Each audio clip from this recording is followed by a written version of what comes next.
d'investissement dans la filière bois. L'objectif, c'est d'abord d'améliorer l'exploitation de la forêt par les propriétaires forestiers, ensuite d'accompagner ceux qui sortent le bois de la forêt, et enfin d'avoir le traitement en aval avec l'exemple qu'on a ici des menuiseries.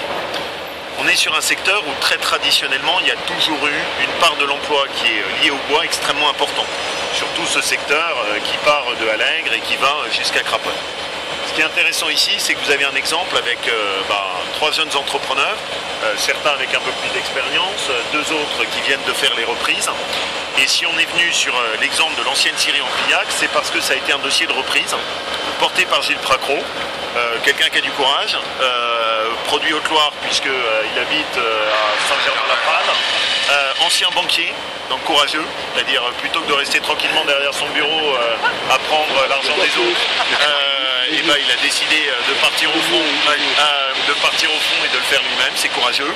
Et il a bénéficié d'une aide de la région à travers un prêt de 200 000 € pour l'accompagner sur la reprise, avec un différé de remboursement pour pouvoir l'aider. C'est un des exemples de modalités d'aide.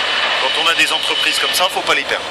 On a d'autres exemples de modalités qui sont de l'accompagnement et de l'investissement, sur lequel on a plusieurs dossiers sur lesquels on est sollicité sur la Haute-Loire. Et si on est venu ici sur la scierie en Pillac, c'est aussi pour montrer clairement qu'on a la chance d'avoir en Haute-Loire des grosses scieries qu'on accompagne, mais on a aussi des scieries plus modestes, de taille plus intermédiaire, qu'on veut accompagner aussi et qui ont tout autant besoin de nous. Et la force de la filière en Auvergne-Rhône-Alpes, il faut à la fois sortir des grosses locomotives, mais il ne faut pas non plus oublier nos petites entreprises qui collent avec leur bassin, qui collent avec leur territoire, avec un savoir-faire qu'on a vu, qui ne sont pas avec des outils entièrement automatisés, mais où il y a le regard, la patte humaine, et où on est capable de faire ce que d'autres ne sont pas capables de faire. Donc pour nous, c'est une première illustration de tout le lancement dans notre plan et dans notre filière bois.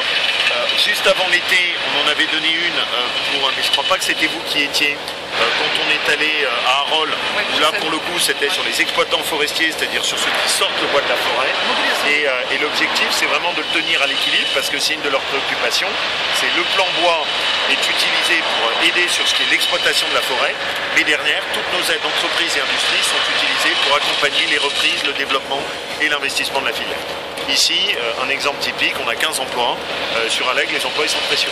Et donc, des emplois comme ça, on n'a aucune intention de les perdre.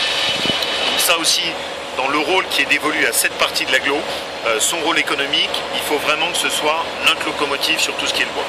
Et on a vraiment énormément de chance de les avoir. On a la ressource forestière qui est autour, on a beaucoup de choses à jouer. Et puis en plus, ce qui est intéressant, c'est qu'ils bossent ensemble.